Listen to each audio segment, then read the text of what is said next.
You have tried everything. The vision boards, the affirmations, the techniques you found in books and videos that promised this time would be different. You have visualized, you have believed, you have done the work, and still your life does not look the way you imagined. Or perhaps worse, perhaps it looks exactly as you imagined and you feel nothing. That is why you are here tonight, not because you have failed at manifesting, but because something deeper is asking to be understood. What if I told you that you have never failed to manifest? Not once, that the universe has been responding to your requests with perfect precision your entire life? The problem was never your technique. The problem is that you have been asking for the wrong things. Come. There is an ancient story I need to tell you. A story about a tree, a tired traveler, and the dangerous truth about getting what you wish for. But first, I want you to understand something about why you are really here. You clicked on this video because some part of you already knows. Some quiet voice inside has been whispering a question you have not wanted to face. And the question is not, how do I manifest better? The question is deeper than that. The question is, do I even know what I truly want? You have been chasing things, goals, achievements, the relationship, the career, the money, the body, the life that looks successful from the outside, and perhaps you got some of those things. Perhaps you got all of them, and you felt nothing. Or worse, you felt emptier than before. You have told no one about this. How could you? How do you explain that success feels hollow, that achievement leaves you cold, that you did everything right and still wake up wondering if this is all there is? So you search for another technique, another method, another secret that will finally make it work. But here is what I need you to understand. You have not failed at manifesting. You have been manifesting perfectly. The universe has given you exactly what you asked for. The problem is that you have been asking with a divided mind. Part of you says, I want abundance. And another part, the part you do not examine, whispers, I do not deserve it. Or, it will change who I am. Or people will treat me differently. Part of you says, I want love. And another part has already decided I am not lovable, or love always leaves, or if they really knew me, they would go. You are standing at the counter of the universe, placing an order, and then, as you walk away, you are mumbling the opposite under your breath, and you wonder why your order never arrives correctly. You have felt this, haven't you? This is not your fault. You did not know. How could you? No one taught you that the universe hears everything, not just your vision boards, not just your affirmations, everything. Every fear you rehearse, every doubt you return to, every worst-case scenario you play in your mind just in case. The universe does not know these are not requests. It only hears repetition and responds. There is more. Many of the things you have been trying to manifest were never truly yours to begin with. Think about what you want. Really think. Now ask yourself this question and be honest. Would I still want this if no one ever knew I had it? If there was no one to impress, no one to prove wrong, no parent to finally make proud, no ex to show what they lost, no social media to display it on, would you still want it? If the answer is no, you have been chasing a borrowed desire, like wearing a coat that does not fit.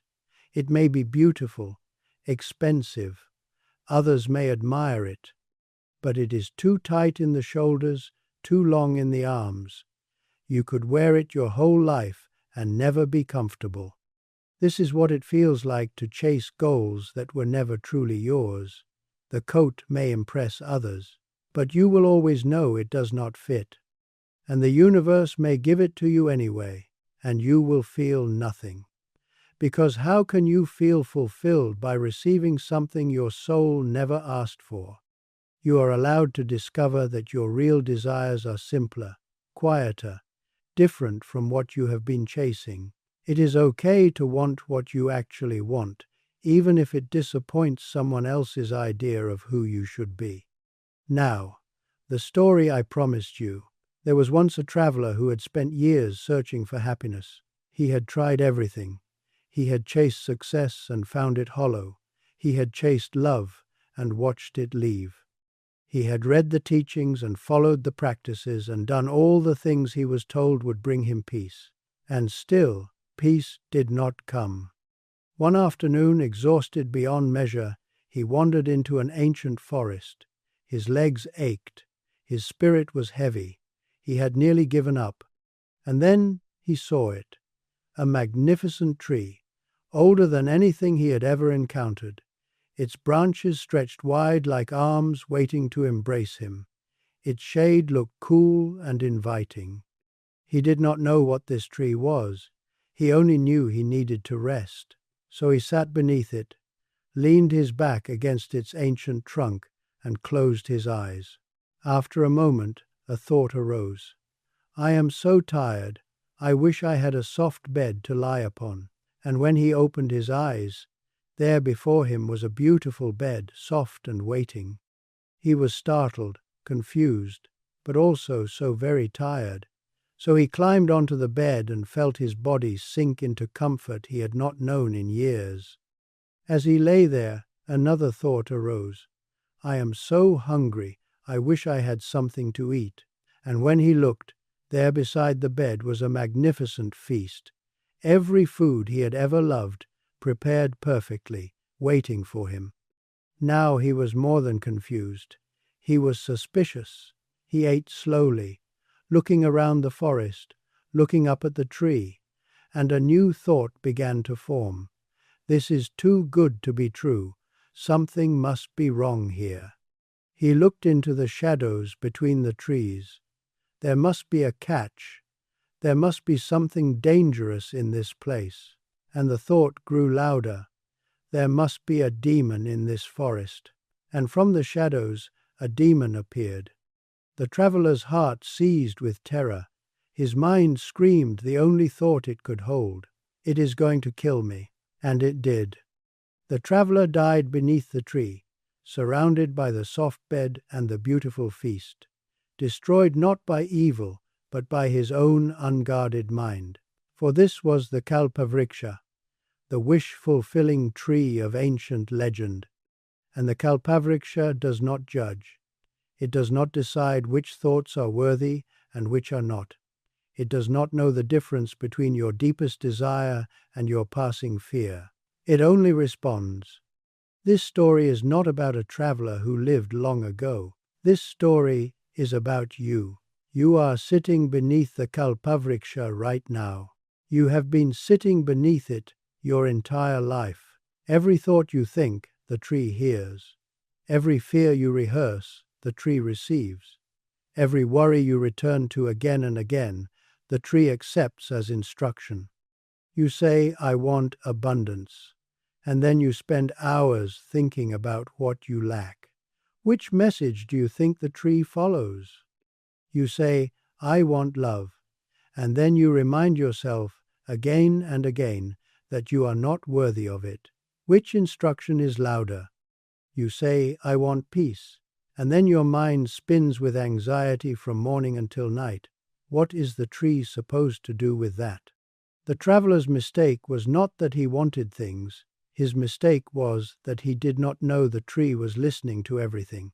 He let his fears run wild, never realizing they were prayers too. And you have been doing the same thing, not because you are foolish, but because no one ever told you the tree was there. Until now, isn't it so? So now you know. The tree is real. You are sitting beneath it. The question becomes, what do you truly want to feed it? And to answer that, you need three things. The first is clarity. You must know what you really want, not what you should want, not what would impress others, Not what you have been chasing out of habit or fear or borrowed expectation. What you actually want. Use the question I gave you.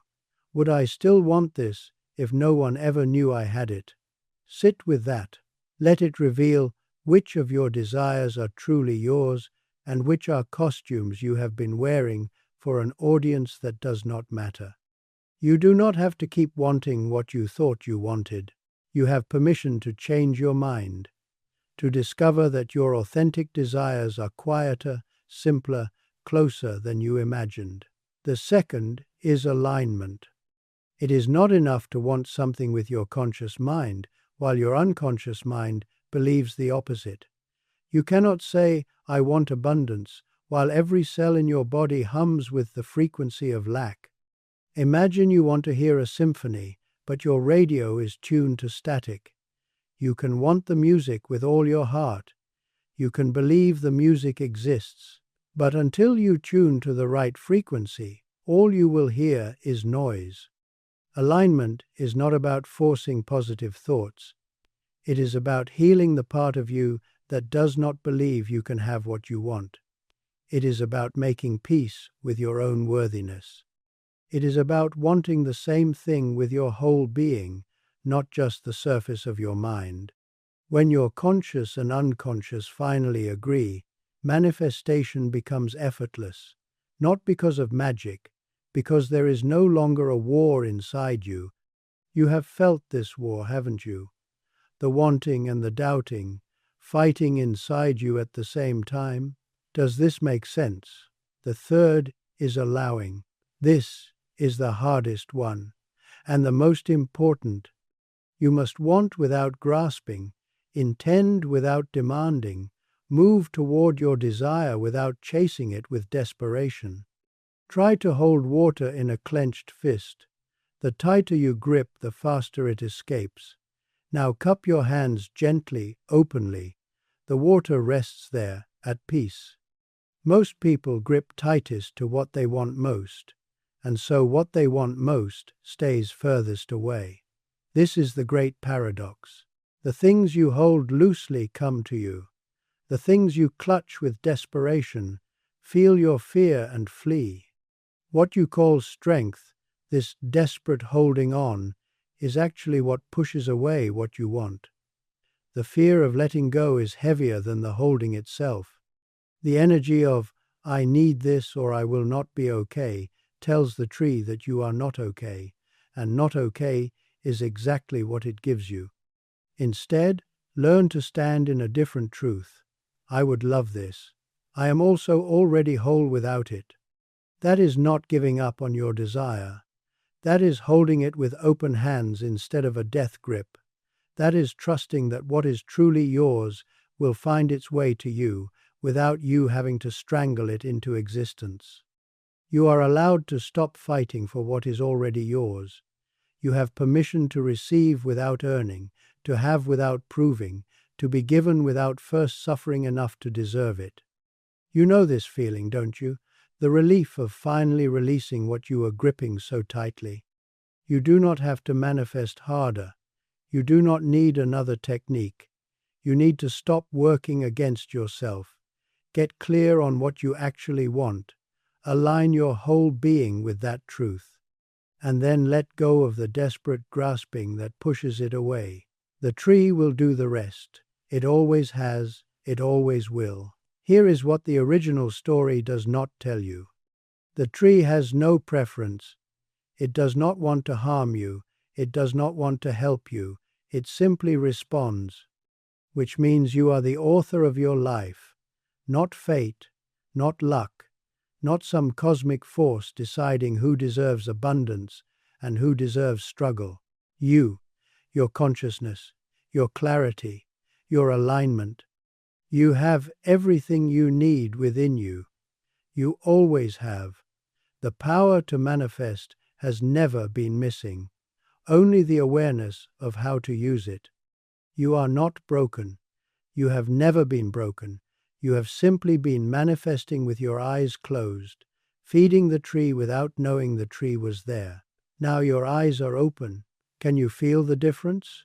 Even now, as you listen. So sit quietly beneath your tree, not with desperation, not with another technique, with awareness. Ask yourself, what do I really want? And when the answer comes, when the true answer comes, not the borrowed one, not the one that would impress others, not the one you think you should want it with your whole being, and then let go. Trust that what is truly yours is already making its way to you. The tree is still there. It will always be there. But now, when you sit beneath it, you sit with awareness. You choose your thoughts like you would choose seeds to plant, because you know now that every single one will grow. May you have clarity to know your own heart. May you have courage to want without grasping. May you have peace in the knowing that what is truly yours cannot miss you. And may you remember, in every moment beneath the tree, that you have always had the power. You simply forgot. Now you remember. If something in these words touched you, I invite you to write in the comments what you are ready to release. What borrowed desire are you finally putting down? What will you now ask for with your whole being? Go well, my friend. Go well.